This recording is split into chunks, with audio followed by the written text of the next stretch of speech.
Bonjour et bienvenue à cette nouvelle édition du Bulletin des régions. Au cours de la prochaine heure, vous verrez des reportages qui proviennent de partout au Québec grâce à la collaboration des télévisions communautaires associées à Cogeco. Bonne émission.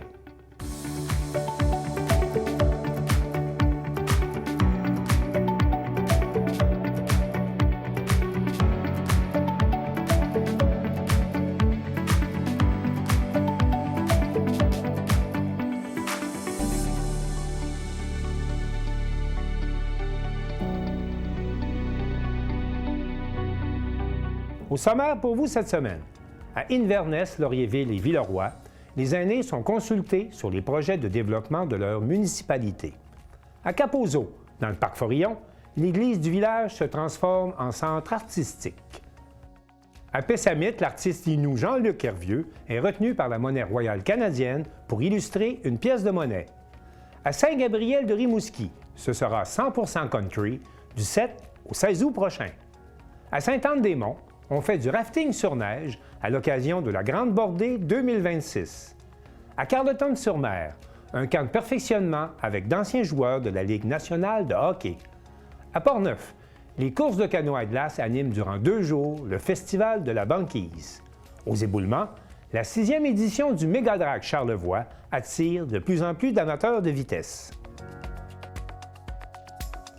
Et pour commencer cette émission, écoutons le reportage de Danny Bérubé de CTB-TV qui nous informe qu'à Saint-Cuthbert et Saint-Norbert, les inquiétudes grandissent autour du projet d'Hydro-Québec de construire des postes d'alimentation électrique qui pourraient, selon les citoyens et les élus municipaux, poser un risque pour l'approvisionnement en eau potable.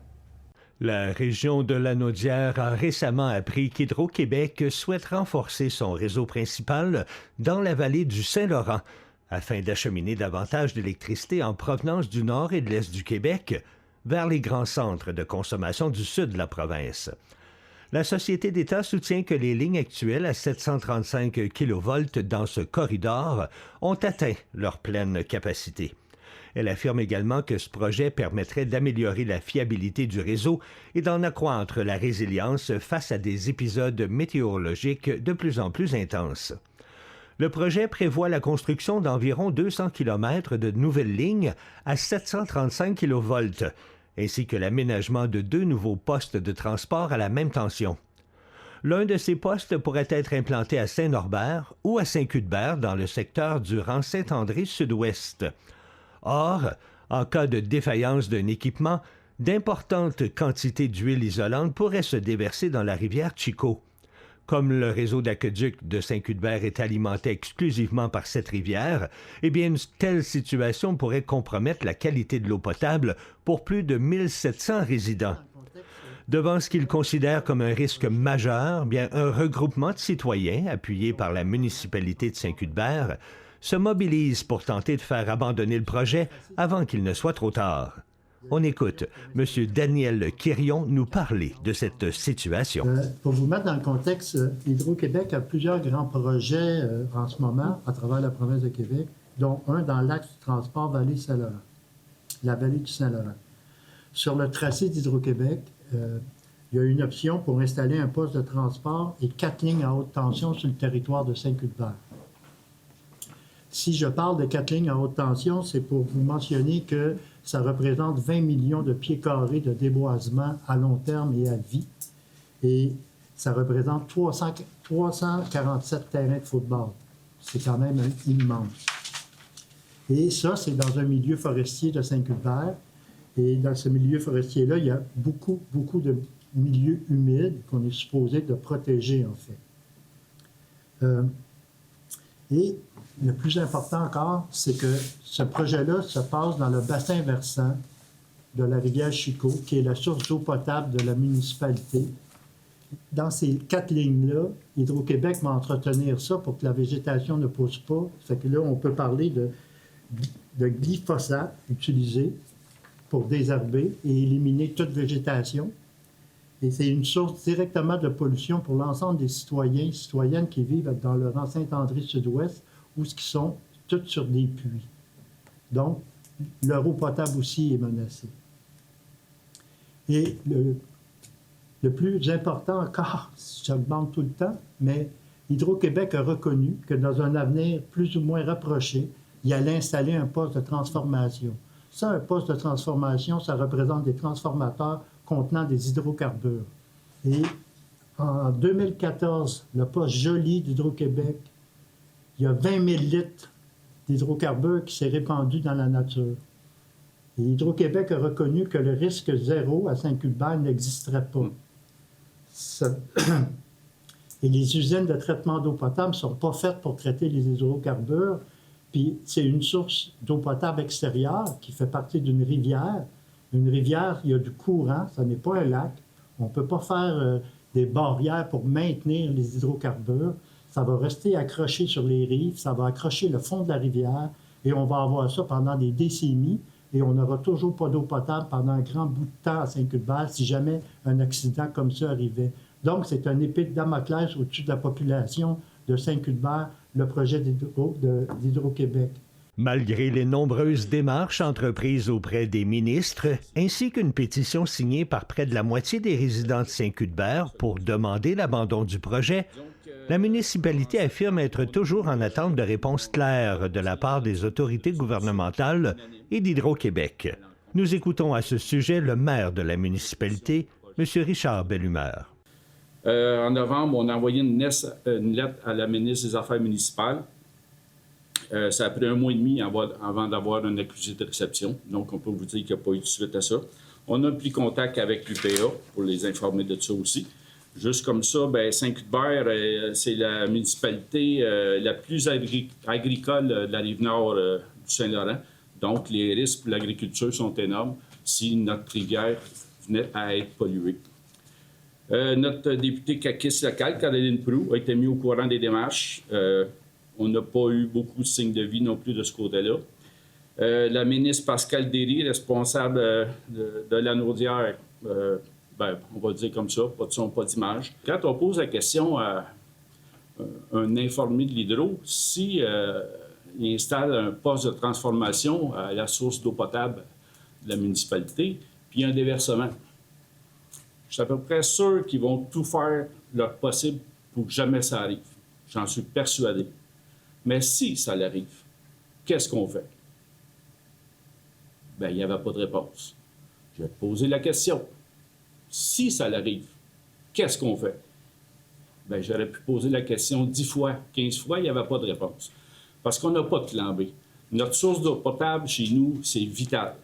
Il y a 1700 personnes qui sont fournies par notre aqueduc. On a 7 fermes.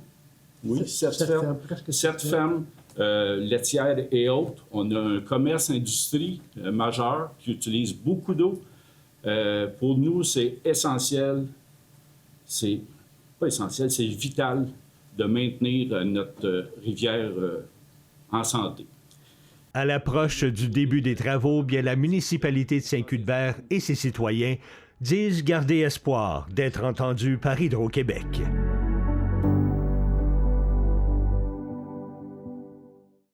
À Villeroy, Laurierville et Inverness, 30 de la population est âgée de plus de 65 ans et la MRC de l'Érable lance une grande consultation pour mettre les personnes aînées au centre du développement des municipalités. Un reportage de Jacob Kenville de la Télévision des Érables. Ça me fait plaisir d'être ici. Je parlais tantôt un petit peu de mon rôle d'agent de développement à MADA. 60% des membres d'une communauté municipale, des municipalités, sont des personnes âgées ou des familles. Donc, environ 30% ont 65 ans et plus. Donc, ça veut dire que la majorité de nos citoyens et citoyennes sont concernés par une démarche MADA, une démarche famille, et de là l'importance de la démarche MADA. En fait, l'idée originale, Municipalité Amie des aînés, vient de l'OMS, qui, donc c'est mondial au départ.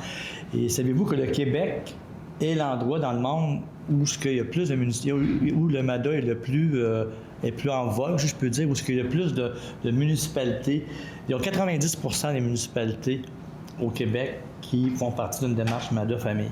Parce qu'à la base, le MADA, c'est effectivement mettre les personnes aînées au centre de nos décisions municipales, que ce soit au niveau du transport, que ce soit au niveau du développement durable, que ce soit au niveau de l'implication, parce que les personnes aînées et les familles, bien, les personnes aînées, en tout cas, ils ont tout un apport à apporter, ont tout un cheminement, une implication, une expérience qu'ils peuvent apporter à une municipalité.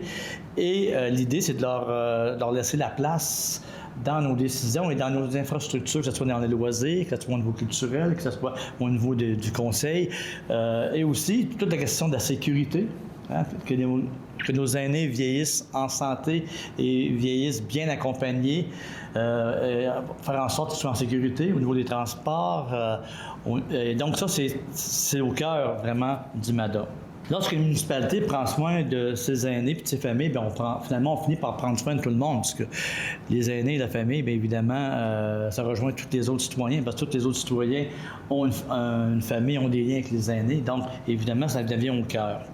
C'est pour cette raison-là que la politique familiale, on la fait en même temps que le MADA, parce que les deux sont intimement reliés et puis sont dans la même démarche, finalement.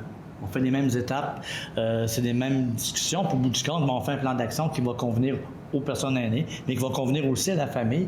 On ne multiplie pas les documents. On a un document qui est vraiment la politique familiale et aussi le MADA, ce qui fait qu'on a une vision plus globale. L'idée, c'est de le mettre en branle. Que le document ne devienne pas un document qu'on met dans le classeur, puis on dit on l'a fait que c'est là, mais que ce soit un document vivant. Puis là-dessus, je pense que dans la MRC de l'érable, on peut être fier parce que de ce que je vois là, depuis que je suis en poste, bien, les gens sont vraiment soucieux de faire en sorte que les actions qui ont mis sur pied se réalisent. Et on en voit déjà se réaliser d'ailleurs.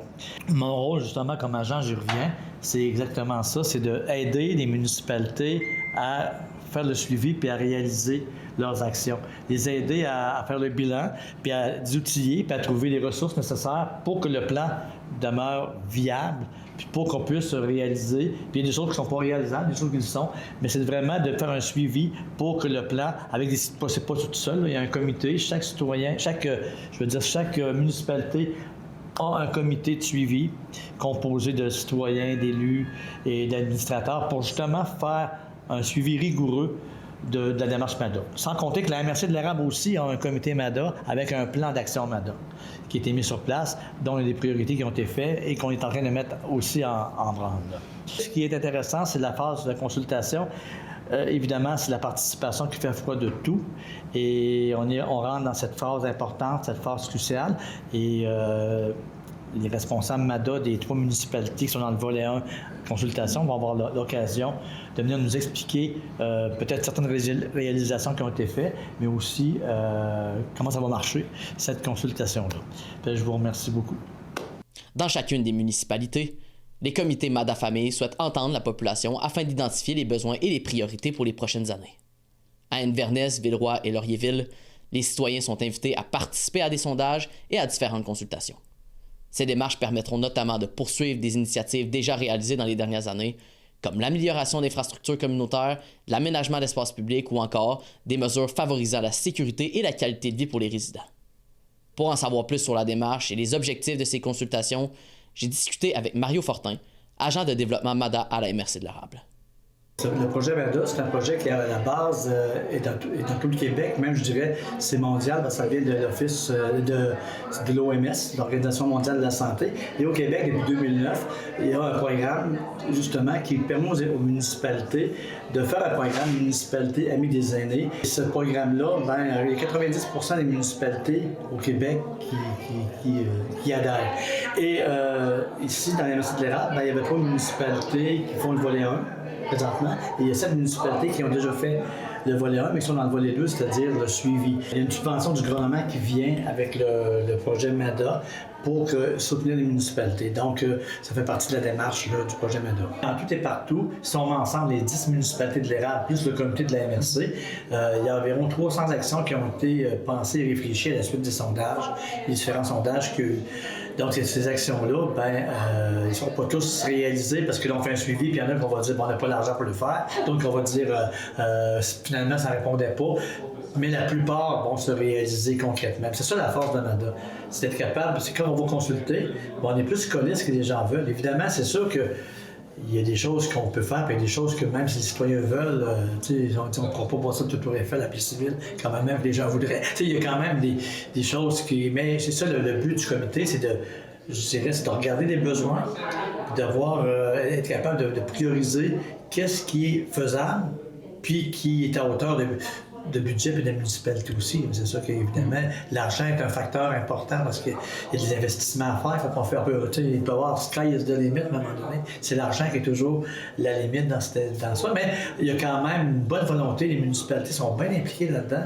Puis ils ont une bonne volonté de faire en sorte que les aînés et la famille soient au cœur de leurs décisions. Ça, je le sens dans la MRC de l'érable. C'est très fort. J'ai voulu leur dire, vous avez l'occasion, rêver et en or, à Inverness, Laurierville, puis Villeroy, précisément parce que les 3 comités sont en phase de consultation. Vous avez la chance de dire votre point de vue sur toutes sortes de sujets. Dans le document du sondage, il y a un paquet de questions sur un paquet de secteurs. Puis vous avez la chance de vraiment nommer, puis je vous le dis, c'est pris en compte. Les consultations se dérouleront au cours des prochaines semaines et les citoyens pourront notamment y participer à l'aide de sondages en ligne ou en version papier dans leur municipalité. Les résultats permettront éventuellement d'élaborer un tout nouveau plan d'action MADA-Famille qui pourrait entrer en vigueur dès 2027. Encore une fois, merci à vous, à la maison, d'avoir été des nôtres. C'était Jacob Tienneville à la TVC.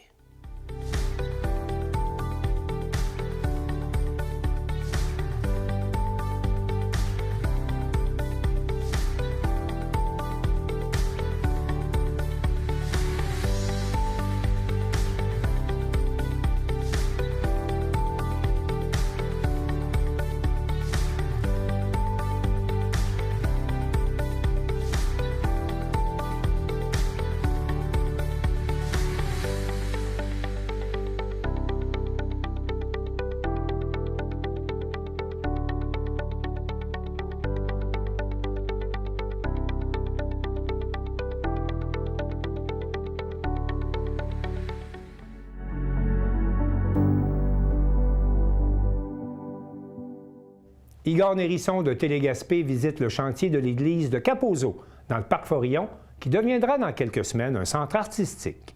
On écoute son reportage. Face au déclin de la pratique religieuse, malgré la bonne volonté des derniers fidèles, les réalités financières sont imparables. Le culte ne peut plus payer les factures. À Capozzo, petit village situé à l'entrée du parc Forillon, un grand chantier transforme le cœur de l'endroit.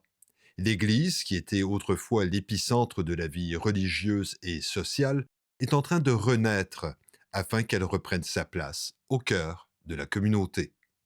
Bien, c'est ça. C'est tu sais, les dernières années, la baisse de fréquentation.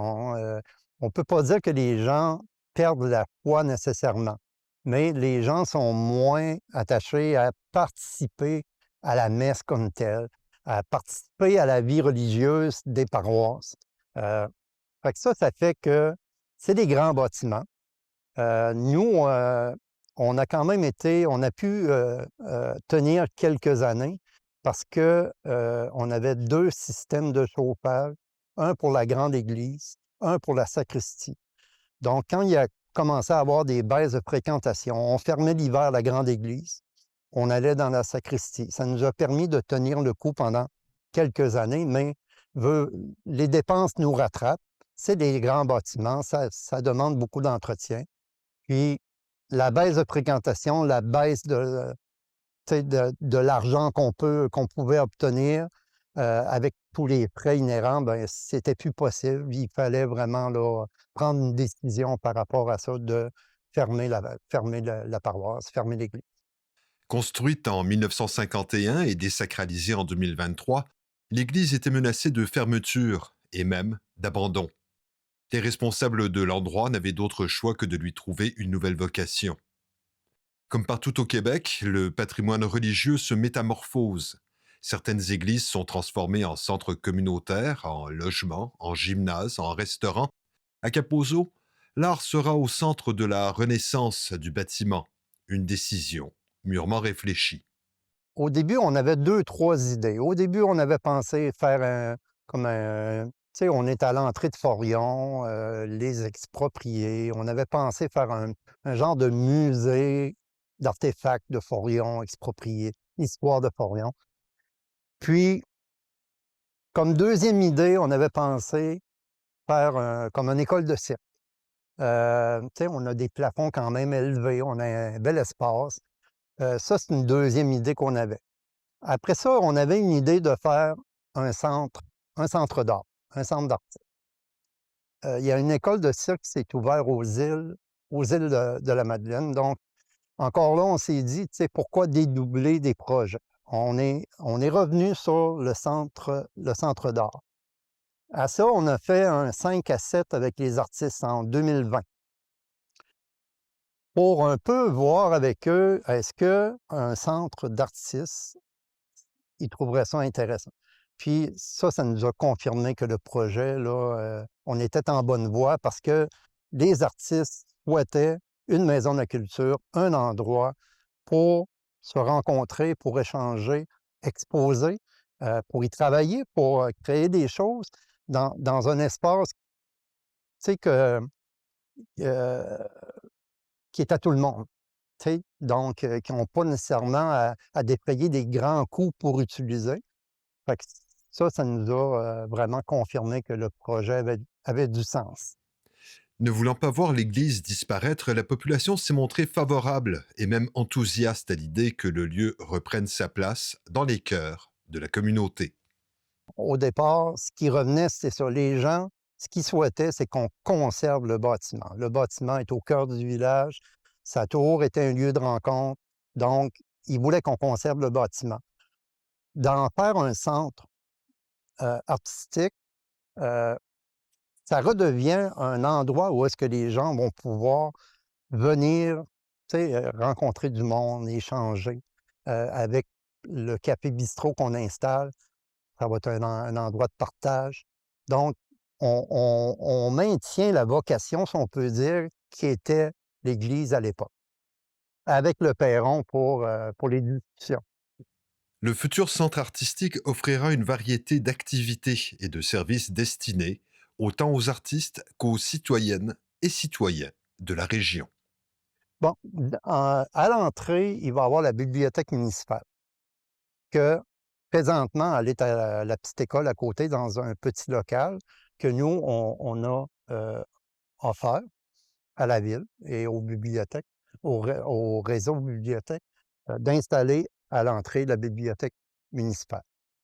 Tout l'espace de la grande église, c'est ce qu'on appelle le hub créatif. Donc, ça va être l'espace que les artistes vont utiliser pour se rencontrer, pour rencontrer des gens, pour monter des projets, pour exposer, pour diffuser aussi. À l'arrière, à l'ancienne sacristie, ça va être un bistrot-café avec terrasse en été. En haut, ce qu'on appelait le jubé, ça va être un local d'art. Ça va être un endroit où est-ce que les artistes vont pouvoir s'isoler pour travailler, pour peindre ou faire d'autres projets. Et il va y avoir un accès par l'intérieur qui va nous amener au clocher, à l'espace clocher, que ça va devenir un point d'observation. Même si les artistes locaux seront privilégiés, le centre sera également ouvert aux créateurs et créatrices de l'extérieur souhaitant profiter des charmes de la région. C'est certain que le centre, il se doit d'être pour la communauté à la base, pour les artistes locaux, mais c'est certain que ça va aller au-delà de ça parce que, on souhaite amener des résidences d'artistes aussi, des gens qui vont vouloir venir pour travailler ou pour présenter des choses dans la belle nature qu'on possède. Donc, c'est sûr qu'on va aller au-delà du local, du régional. On va aller plus loin que ça. Estimé à un peu plus de 4 millions de dollars, le projet aura demandé 6 ans de travail de la part du comité de bénévoles qui aura relevé de nombreux défis afin de trouver le financement et résoudre tous les tracas administratifs. 30 semaines seront nécessaires pour la réalisation des travaux ayant débuté en janvier 2026. L'ouverture est espérée au début de l'automne prochain. Par la suite, la population sera appelée à fréquenter l'endroit, cette fois-ci en communion avec l'art et la culture. Ici Igor Nérisson, journaliste IJL pour Télégaspé.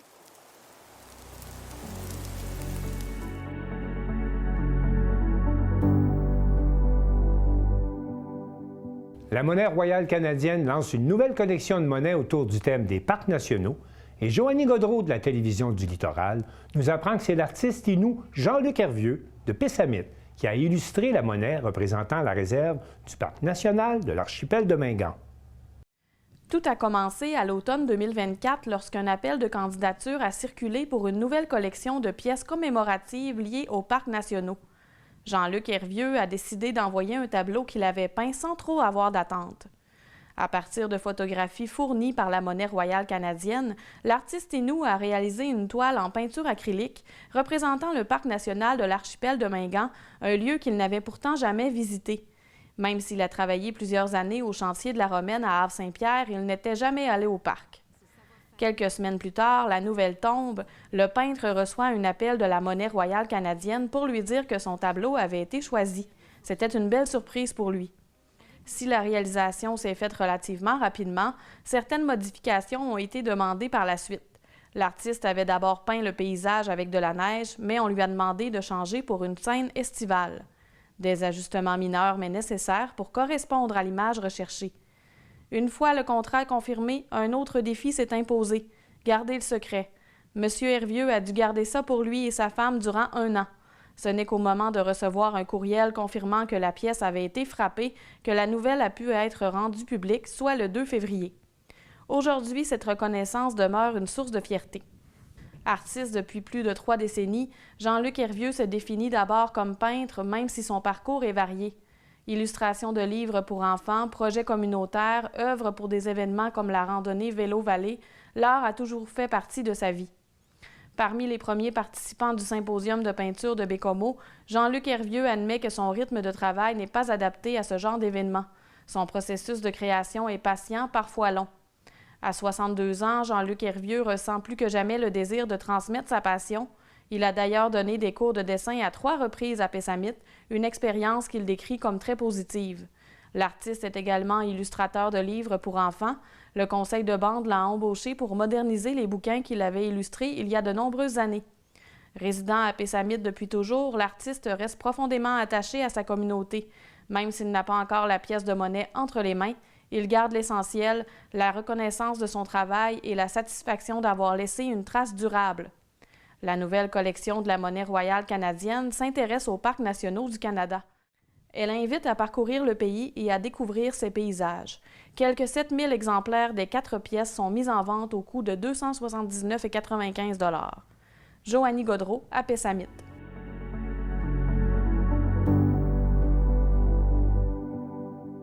Le festival Country Western de Saint-Gabriel de Rimouski se déroulera du 7 au 16 août prochain et Marc Després, de la télévision de la Métis, était au lancement de la programmation de cette 24e édition.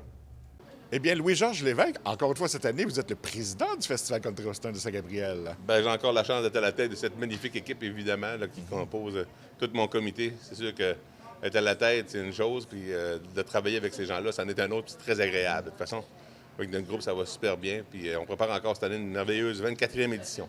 Un comité là, qui s'est impliqué rapidement, là, parce qu'on encore une fois une belle édition qui s'en vient. Là. Bien évidemment, oui, c'est ça.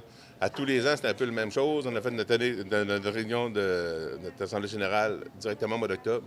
On a reparti le comité, puis évidemment, on a recommencé à faire le tour des artistes, faire le tour des activités, penser ce qui n'avait pas bien marché l'an passé, recommencer. Tu sais, on peut parler d'un ring équestre qui était un peu difficile à opérer l'année passée. Beaucoup de monde parce qu'il a fait beau. Et cette année, bien, on essaie d'avoir de la place on veut avoir de la place pour tout le monde. Donc, on revampe le ring, on revampe le fond, on revampe les gradins. C'est sûr qu'avec le projet Méticienne Gradin Mobile, on va s'en servir à Saint-Gabriel pendant le festival. C'est sûr qu'on va être capable de mettre plus de monde puis dans un confort là, que je pense qu'on n'a jamais vu encore au festival. Et aussi, encore une fois cette année, grâce au Ketch de Sainte-Flavie, donc une belle surprise, une bière festive. Bien, évidemment qu'avec le Ketch, on ne peut pas passer sous silence une belle association locale avec une bière régionale. Tu sais, quelque part, le Ketch, évidemment, son empreinte est relaissée partout maintenant. Puis il fait un produit excellent. Donc, on encourage local, puis on aime ça travailler avec Guillaume Savard, qui est le brasseur du Ketch. puis qui distribue des produits, je dirais, merveilleux. Donc, encore en parlant de Guillaume, ce qu'on veut, l'année passée, il a fait chaud. L'année passée, on avait une Bronco qui était solide pour les soirées, mais dans le jour, on disait, Guillaume, on peut faire une petite bière fraîche. Bien, cette année, on a la festive. C'est une belle bière blanche, 4,5 d'alcool pour les belles journées ensoleillées et chaudes. On va avoir ça bien frais à vendre au festival. Évidemment, on va avoir cette saveur locale-là, une bière brassée par le Ketch pour les journées ensoleillées. Et elle va être lancée avec l'activité pré-festival? Évidemment, cette année, c'est une tradition. Je pense que le 3 ans, c'était Sarah Dufour. L'année passée, c'était le lendemain de veille. Cette année, ça va être Francis de Grandpré qui est là le 11 avril. Et c'est cette soirée-là que vous allez pouvoir déguster en grande première, évidemment. On a un échantillon aujourd'hui, mais ça va être encanné, ça va être mis au frais, puis ça va être disponible le 11 avril là, au Francis de Grandpré pour goûter à, je dirais, ce merveilleux produit régional. Et aussi, bon, bien qu'on parle d'activités qui sont au mois d'août, lorsqu'on fait du camping caravané, il vaut mieux ne pas trop attendre peut-être pour réserver. Est-ce qu'on peut le faire dès maintenant? Évidemment, si on veut être près de l'action, près de tout ce qui se passe à Saint-Gabriel, on peut réserver dès maintenant au bureau du festival au 418-775-40-44 en mentionnant que s'il y a une personne qui répond sur le coup qu'on veut un terrain, on va les rappeler le plus rapidement possible. Je te dirais, on n'a pas loin de 70 emplacements à présenter aux gens. Tous des placements d'un côté ou l'autre avec ou sans service. C'est sûr que c'est pas le gros camping, mais on veut travailler ce côté-là aussi. Évidemment, la municipalité semble avoir des bonnes idées de ce côté-là aussi, puis on veut mettre ça de l'avant pour dire qu'à Saint-Gabriel, qu'on puisse garder nos gens pendant 10 jours en sécurité, au confort, puis tout près des activités. Et bien entendu, Louis-Georges Lévesque, bon, avec une telle programmation qui s'en vient, on peut dire un gros merci aux commanditaires parce qu'ils disent toujours présent. Là. Bien, évidemment, ils disent toujours présent, puis en même temps, c'est sûr que sans commanditaire, sans support financier, il est difficile de mettre autant d'activités au programme. Donc, on veut remercier Electro, Jalbert et Pelletier, SS Services agricoles, Ford Rimouski de collaborer à ce point au festival. Ça, c'est les majeurs, mais il y en a plein d'autres. On les remercie tous, évidemment, de collaborer avec nous. On essaye de les mettre le plus de l'avant possible, parce qu'en même temps, ils nous mettent de l'avant aussi. Donc, c'est du donnant-donnant, mais sans les commanditaires, ça serait très difficile de faire un festival. De toute façon, rendu sur le site, il y a des affiches un peu partout de tout le monde. Donc, évidemment, on ne peut pas les manquer. Là. On parle d'eux, mais on est très contents qu'ils soient avec nous. Et bon, est-ce qu'on peut acheter des billets dès maintenant?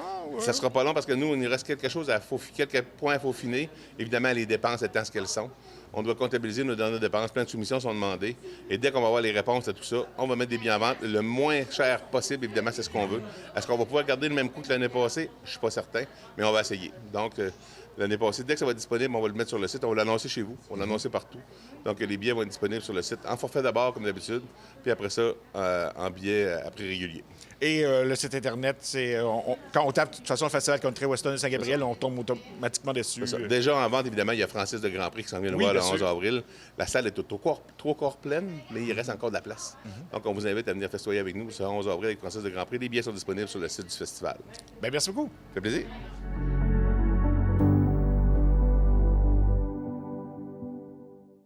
Sainte-Anne-des-Monts tenait sa traditionnelle journée de la Grande Bordée. Et Marie-Claire Roy de la télévision de la Haute-Gaspésie nous présente les nombreuses activités de plein air organisées pour l'occasion.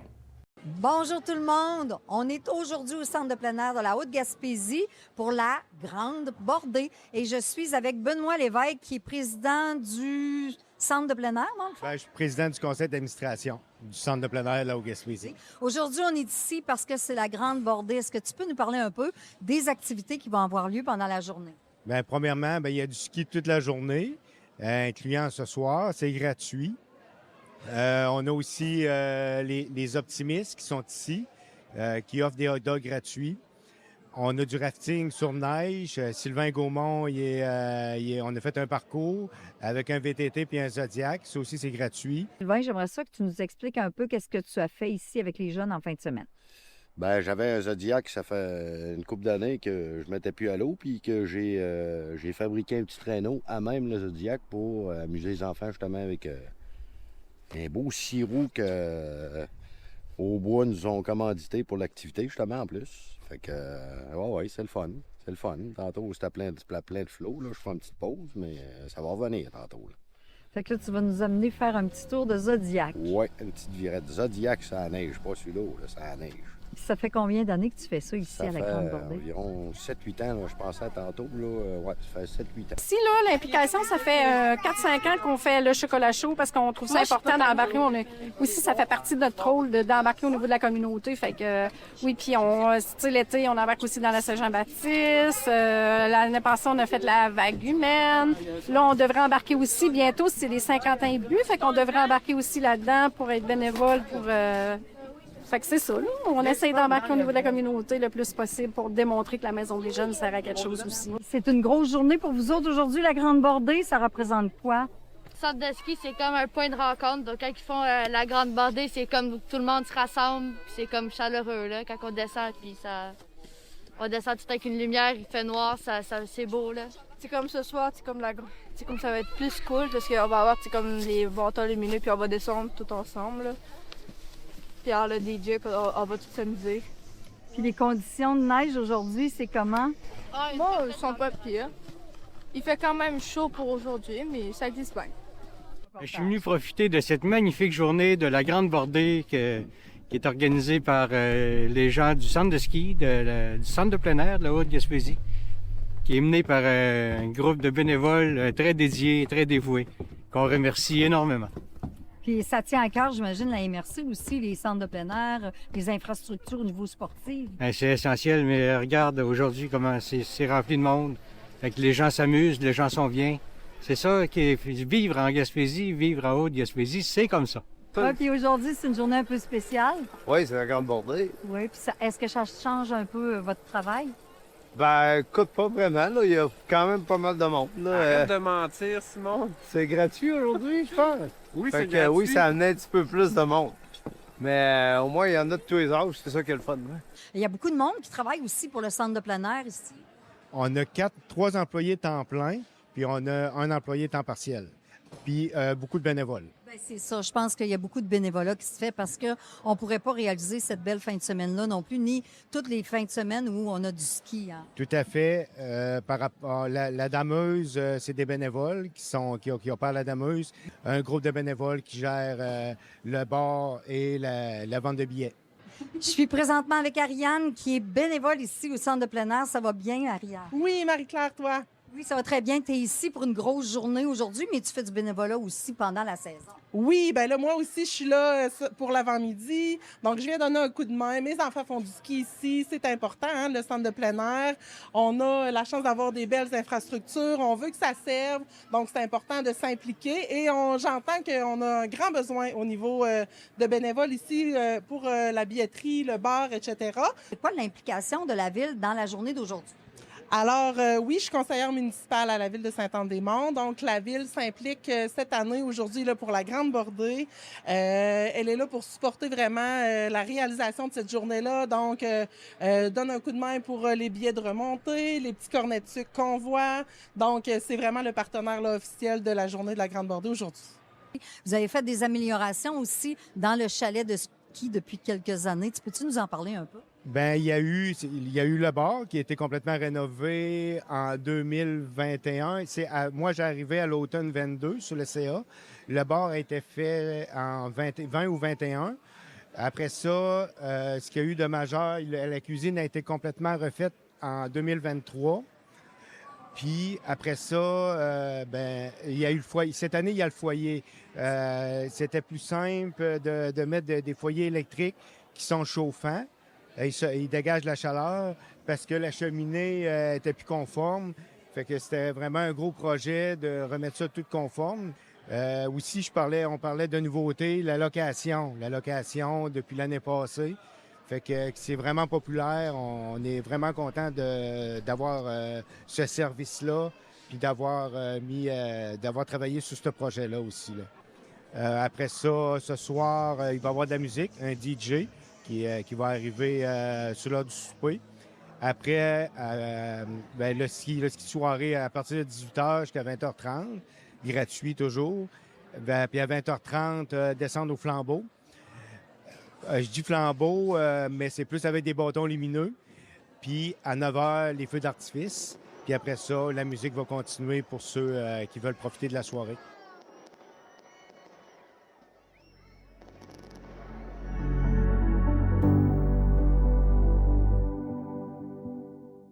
À Carleton-sur-Mer, une trentaine de jeunes joueurs de hockey ont participé à un camp de perfectionnement avec l'ex-joueur professionnel Pierre Dagenet. Un reportage de Simon Thériault de Télévague. Vendredi, le 6 mars, l'Association du hockey mineur de Carleton était l'hôte du camp de hockey Pierre Dagenet et Louis Leblanc, au centre civique Léopold-Leclerc de Carleton-sur-Mer. Une trentaine de jeunes hockeyeurs ont vécu une journée qu'ils ne sont pas prêts d'oublier. Au total, 37 joueurs des catégories M11 à M15 ont participé à ce camp de hockey haute intensité animé par l'ancien joueur du Canadien de Montréal, Pierre Dagenet. La journée s'est conclue par une rencontre virtuelle inspirante avec Louis Leblanc qui a partagé son parcours et l'importance de la discipline dans le sport et dans la vie. Les participants ont pu perfectionner leur technique de patin et de maniement de rondelles dans un environnement dynamique et formateur. Ce n'est pas tous les jours que des jeunes de la région ont la chance d'apprendre directement d'un ancien joueur de la LNH. Pour plusieurs, cette expérience représente une occasion unique de progresser et de recevoir des conseils d'un joueur ayant évolué au plus haut niveau. Mais comment l'ancien du Canadien de Montréal a-t-il trouvé cette jeune cohorte? J'adore. Les enfants sont vraiment réceptifs, ils veulent vraiment apprendre, sont attentifs. Je vois tout au long de la pratique une amélioration. Pour moi, j'adore venir dans des régions comme ça, essayer d'aider des jeunes. Des fois, ils n'ont pas accès à des entraîneurs de haut niveau. Fait que je vois vraiment une amélioration de leur part. Oui, tu vois une bonne amélioration de leur part. C'est bon. Puis, toi, c'est ça, tu donnes beaucoup des cours de hockey dans des écoles en ville. Là, récemment, j'ai vu que tu es même déplacé en Chine aussi. Comment ça s'est fait? Je travaille un peu avec Louis Leblanc là-dedans. On essaie de se promener à travers le monde, là, vraiment. On est allé en Chine, on s'en va au Qatar, on est allé à Vancouver, on s'en va à travers le Canada pas mal. J'aime ça redonner, je suis passionné de hockey. Un peu de tough love, ça glace, ça fait du bien aux enfants, mais c'est plus de donner à l'autre génération que j'aime là, vraiment. Là. OK. Puis là, c'est ça, toi, comme je disais tantôt, ancien joueur de la Ligue nationale, tu as joué pour les Glorieux, les Canadiens de Montréal. Puis Louis, lui, c'était un petit peu après toi. Comment ça s'est développé, votre amitié? Avec les anciens Canadiens, Louis, on n'est pas la même génération, il m'a regardé jouer. Puis il m'a approché, puis on est devenus bons amis. Puis aujourd'hui, on travaille, on essaie d'aider du monde en région ensemble ou de travailler pour ouvrir des portes, des opportunités avec des jeunes, s'ils veulent aller aux États-Unis ou NCAA, ou juste conseiller sur leur game. Souvent, des fois, comme je dis souvent, 95% de la partie, tu joues sans la rondelle.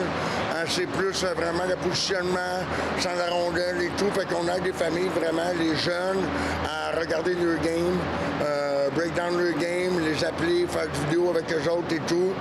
Je trouve que la progression des jeunes se fait beaucoup plus rapidement que je vois au cours de la saison quand je travaille avec eux. Là. Porter le chandail des Canadiens de Montréal est un rêve pour de nombreux jeunes joueurs. Je lui ai demandé quel souvenir de cette époque lui revient en premier. C'est sûr, j'ai porté l'uniforme du Canadien de Montréal en tant que jeune joueur québécois est un rêve d'enfance. La première fois que j'embarquais sur la glace, d'avoir la foule et tout en tant que jeune Québécois, je peux dire que j'ai eu vraiment beaucoup de nervosité, mais le plus beau feeling que j'ai eu, la plus belle pression de ma vie que j'ai eu en tant que joueur de hockey, c'est mon premier lancer shootout au Centre Bell, que le monde criait mon nom, puis que je pouvais faire gagner les Canadiens de Montréal. Ça, c'était vraiment un beau souvenir à moi, vraiment. Mon enfance, ça s'est déroulé, là. Tous les sacrifices que j'avais faits, c'était le moment-là, il fallait que je la mette dedans, puis que je fasse gagner les Canadiens de Montréal. Fait que c'est un beau feeling que j'ai eu, puis j'étais content d'avoir fait le but. Génial. Puis, as-tu encore des liens un peu avec des anciens joueurs? Venez-vous encore ensemble? Communiquez-vous entre vous autres? Mais je fais la tournée souvent avec les anciens Canadiens. Comme je suis venu ici les 2 dernières années, on se promène pas mal. Je fais une quinzaine de games par année, fait que je côtoie les gars. Assez proche encore avec José Théodore et tout, mais on est en promotion, on fait des promotions avec les gars, on essaie de garder une bonne communication. pour terminer, je peux vraiment pas laisser sous silence là, tout ce que ton fils fait dernièrement, Maddox, qui avait été repêché en plus premier choix à Moncton, je crois, un peu comme toi aussi. Ouais. Il suit les traces de son papa. Tu dois en être fier. Oui, très, très fier. Très fier, mais humble en même temps. Je sais c'est quoi que ça prend pour jouer la Ligue nationale. Le but ultime, c'est ça. Moi, je crois au rêve, je crois à la passion, je crois le désir de vouloir réussir dans la vie, que tout est atteignable. Moi, j'ai été élevé comme ça. J'essaie de transmettre ça à mon garçon, de dire que tout est possible, de ne pas avoir de regrets. Oui, c'est très dur, mais jusqu'à présent, Maddox, il se développe très, très bien. Je pense que depuis après Noël, là, il a pris vraiment un gros step sur sa game. Il devient un joueur plus complet, plus mature. Il connaît son corps. Il a juste 17 ans encore. Mais le futur promoteur. Mais comme j'ai dit auparavant, on reste humble là-dedans et on continue à travailler. Faut que tu mettes le travail à tous les jours pour atteindre tes objectifs. Ah, c'est bon. C'est une bonne leçon de vie, ça. Puis je te remercie beaucoup, Pierre. C'est vraiment gentil de donner de ton temps comme ça. Puis je te souhaite bonne chance pour la suite. Ton fils aussi, je suis persuadé que ça va bien aller. C'est important, c'est toujours garder la tête froide, comme tu dis. Puis un gros merci. Merci beaucoup à vous, Caroline-Turner, à Josiane aussi, d'avoir mis ça en place pour nous. Mais merci beaucoup.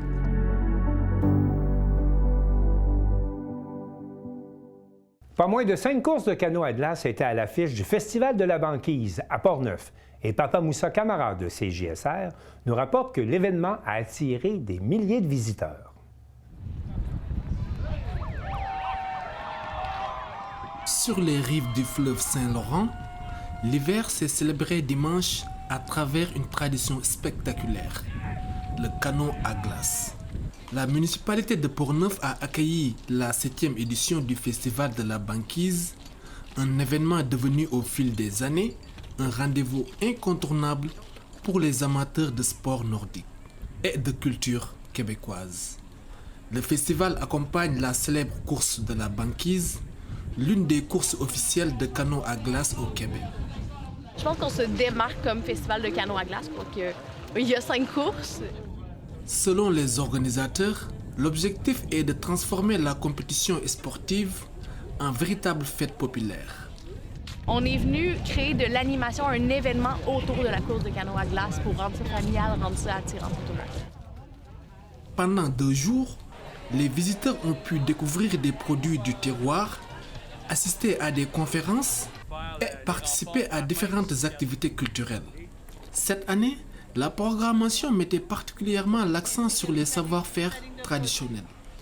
Des artisans et plusieurs intervenants étaient présents pour marquer l'évolution du festival. On est à Neuville, donc on a une érablière, on produit notre propre sirop qu'on transforme en différents produits. Je suis à Sainte-Christine d'Auvergne. Je suis productrice de safran et d'eau de rose. Toutes mes créations sont faites à la main avec la corde de coton recyclée. Je fais des accessoires comme des boucles d'oreilles, des porte-clés, également des décorations pour la maison comme des petits macramés muraux, des capteurs de soleil. Je fais également des plus grandes pièces murales là, pour la décoration. Pour cette ethnologue, le canot à glace fait partie intégrante du patrimoine culturel du Québec.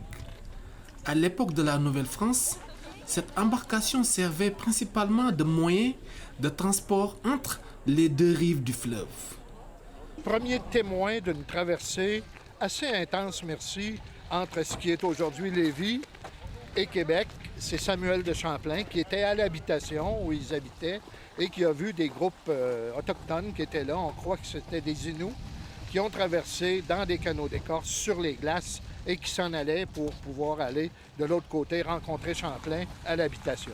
Donc, c'est la première trace écrite qu'on a en 1609, le 20 février 1609, ce qui nous ramène à plus de 400 ans.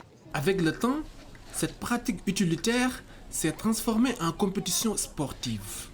La première course officielle remonte au 19e siècle au Québec, avant de devenir une tradition hivernale emblématique, selon lui. La première course en canot officiel remonte au premier Grand Carnaval de Québec en 1894, en février 1894. Le festival a également mis en valeur la contribution des peuples autochtones à cette tradition. Pour le représentant de l'Office du tourisme Wendake, Cette reconnaissance est importante. Ben déjà, c'est un grand moment de fierté, puis d'avoir des gens qui viennent nous voir qui disent « Ah oui, j'ai entendu dire que c'est les Autochtones qui faisaient de la traversée des rivières glacées au printemps avec leurs canots. » Donc évidemment, on faisait sûrement pas ça avec les canots en écorce, peut-être plus les canots en troncs d'arbres et tout ça qui étaient utilisés. Mais donc c'est le fun de voir que les gens comprennent d'où viennent des traditions qui sont évidemment bien ancrées dans le territoire ici pour les Québécois en plus. Mais le moment le plus attendu de la journée demeure la course elle-même. Sur les glaces du fleuve Saint-Laurent, les équipes se sont affrontées dans plusieurs catégories. Les athlètes ont dû ramer dans l'eau glaciale, courir sur les plaques de glace et pousser leur embarcation à travers les banquises. Une épreuve exigeante où la puissance physique, la stratégie et le travail d'équipe font toute la différence. Se rendre compte qu'on a réalisé, on y est arrivé. À l'issue de la compétition, plusieurs équipes ont été récompensées lors de la remise des trophées. Un moment fort du festival. On va passer à la partie de la remise de la Coupe des glaces. Les équipes gagnantes dans les différentes catégories, notamment en élite femme, élite mixte, élite ouverte et élite sport, ont été honorées devant les spectateurs venus nombreux encourager les canotiers. On vient de Shawinigan. On est venu rencontrer notre garçon et notre bru, notre petite fille, qui fait du canot et qui a participé. Pour les athlètes comme pour les spectateurs, cette journée a été l'occasion de célébrer une tradition unique au monde. Un bon match tout le long, si on peut dire. Finale. Exact, une finale assez serrée avec nos rivales Hugo Voyage, en fait, qui ont terminé première de la course aujourd'hui. Par 5 secondes! 5, 4, 3, 2, c'est long. On est vraiment contents de gagner. Ça a été une course difficile, par contre. Donc, à vous entendre parler, c'est pas vraiment évident. Vous avez eu à faire face à beaucoup de défis. Voilà, mais quand même, vous êtes parvenu à surmonter tout ça. C'est quoi votre force? Notre force? Notre force, c'est quoi notre force? On est quand même des grands gars costauds. Fait que nous autres, en rame, avec notre gabarit, c'est sûr qu'à la rame, on a un avantage, là, c'est ça. On est puissant quand c'est de l'eau claire puis on peut ramer. Aujourd'hui, c'était une super belle course. Belle température, il faisait chaud. Normalement, il fait plus froid que ça. On avait une belle banquise, puis après ça, beaucoup d'eau. Quand même pas mal de vagues. Mais on a eu des belles conditions. On a eu du fun. Belle énergie dans l'équipe. On se sent bien, là? Ouais, beaucoup de fierté quand même. C'est malade. Au début de la saison, moi, je pensais pas compétitionner pour la Coupe pantoute. On dirait que là, c'est juste genre... Ça fait 3 ans qu'on a commencé. À chaque année, on progresse. Puis là, on voit vraiment le résultat. Là. On est vraiment contents, très fiers de nos performances. Malgré les défis posés par la météo et les changements climatiques, les organisateurs espèrent poursuivre cette tradition pour les générations futures. Près de 4000 visiteurs étaient attendus pour cette édition du festival. Un événement qui continue de faire vivre l'histoire, la culture et l'esprit d'aventure du Québec hivernal. Papa Moussa Camara, depuis Port-Neuf, pour CJSR.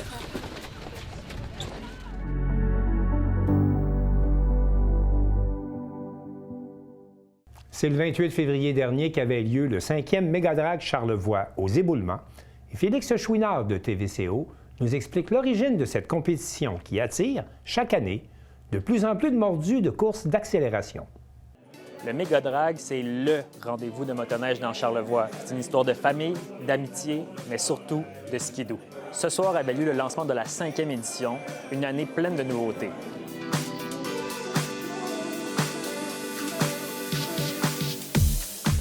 Fait que oui, le Mégadrag, c'est un grand rêve que ça a commencé au début avec mon frère, avec plein de monde. Il y avait plein de courses partout, puis il n'y en avait pas chez nous.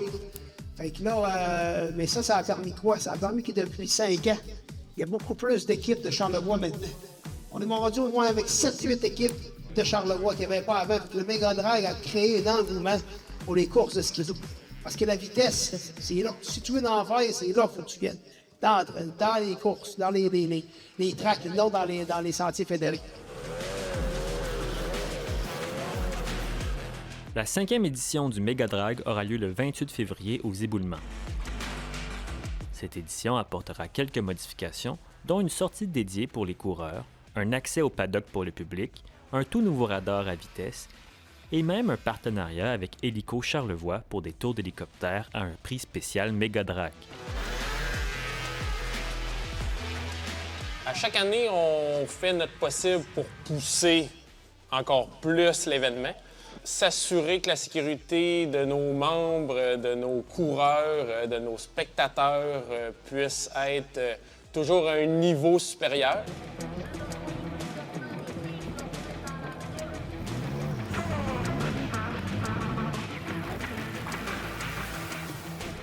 Les participants de la 5e édition logeront cette année à l'hôtel Baie-Saint-Paul. Une très bonne nouvelle pour les coureurs venant de l'extérieur, croient les organisateurs.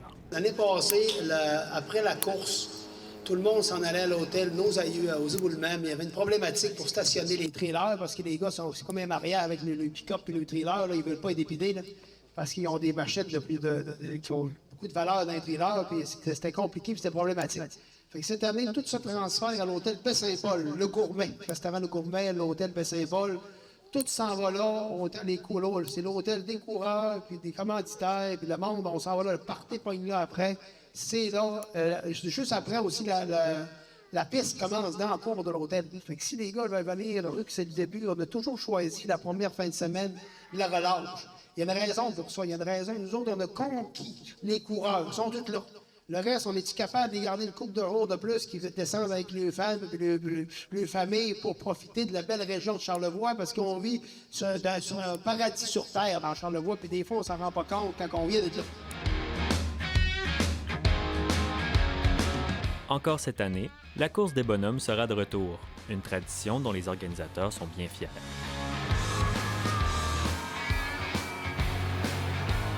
Ça a commencé parce que, tu sais, dans Charlevoix, on est 30 000 habitants. Il y a 13 municipalités. C'est beaucoup de monde, c'est beaucoup de municipalités pour peu de monde. Puis ce qui nous unit, c'est nos bonhommes carnaval. Tu sais, des fois, le monde parlait les guerres des clochers, les ci, les ça. Il n'y en a plus de ça.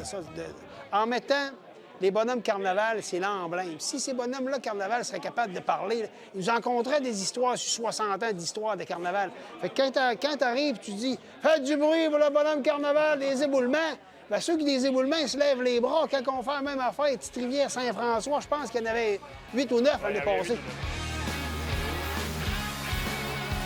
Le 28 février, l'organisation du Mégadrag attend près de 1500 spectateurs et assure n'avoir aucune limite pour en accueillir encore plus.